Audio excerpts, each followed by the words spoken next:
আসসালামু আলাইকুম।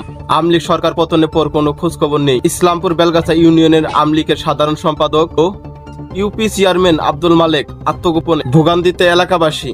তিনি কোথায় আছেন সঠিক ঠিকানা কেউ জানে না।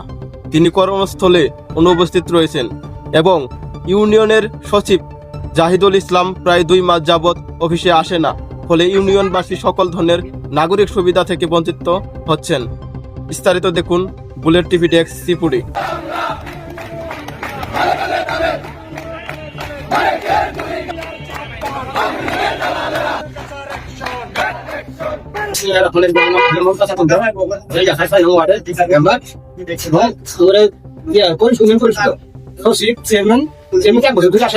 আর সচিব তো যার মাঝে আছে সব বললো মানে কার্যক্রম যে তো আগের গিলাস সম্বন্ধ করে তো করা যাচ্ছে নিয়ে পয়সা চলতেছে কি ভাবে খাবো। এটা কি সচিবের নাম কি? জাহিদ ভাই কতদিন ধরে আছেন অফিসে? 4 মাস ধরে আছেন। স্বাক্ষরে যে জন্ম নিবন্ধন